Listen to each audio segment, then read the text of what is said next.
What's up, everybody? Matt here at UTVObsessions.com, and today we want to show you one of our customer builds that we did in the shop here.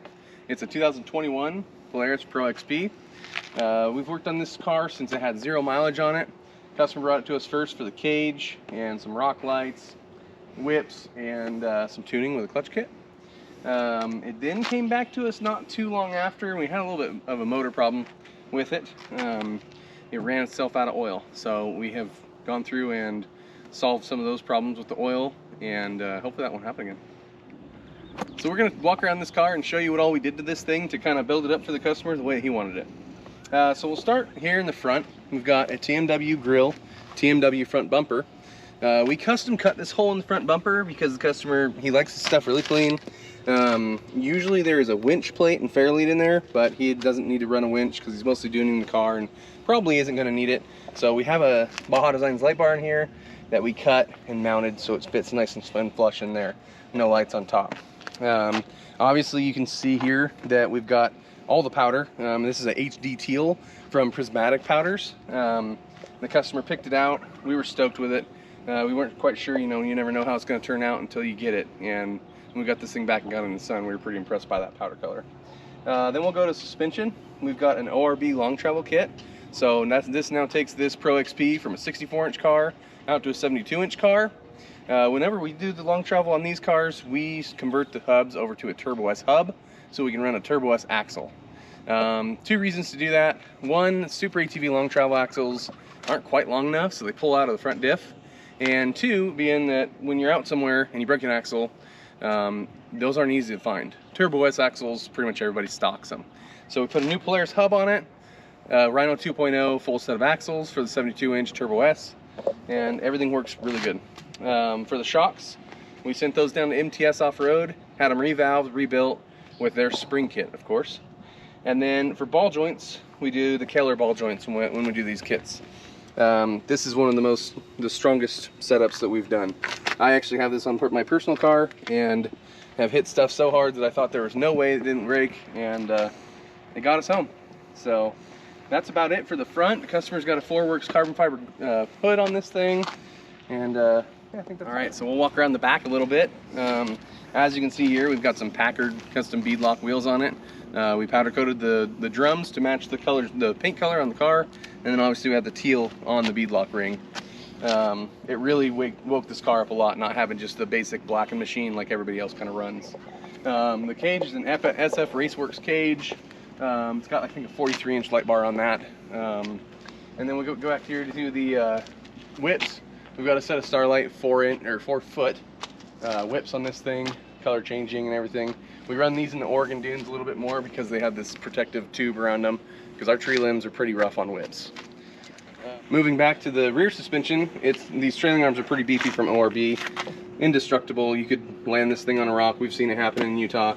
And that's a 2-inch 250 wall rear trailing arm tube.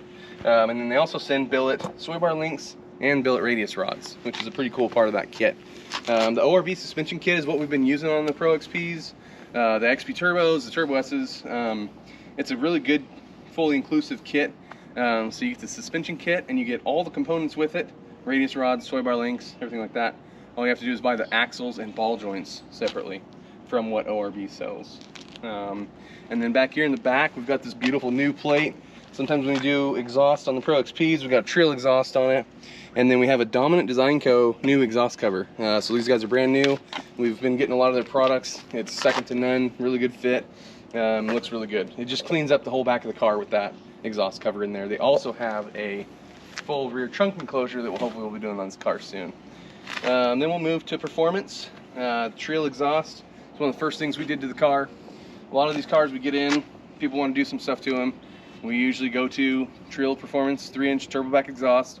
We do Trill Performance charge tube with pull-off valve, and then Aftermarket Assassins tuning with an Aftermarket Assassins clutch kit. This one here is running a Stage 5 E85 tune, Stage 5 or 6, and the clutching to go with that. This did have a catastrophic engine failure at one point in time, so actually this is why we have the car here. So this just got a new Polaris long block. Totally unrelated to the tuning or performance. The car ended up running out of oil. It starved a main bearing and scarred the cases and the crank. So we just had to put a Polaris long block in it to prevent this from happening again. We went with a manual timing chain tensioner from TPR. We did a TPR catch can, which you can see over here in the corner here. This is going to prevent us from running out of oil with the bigger tunes and more boost and everything else like that. We've got some really good informative videos on the TPR parts on our channel. We'll put the links below for those.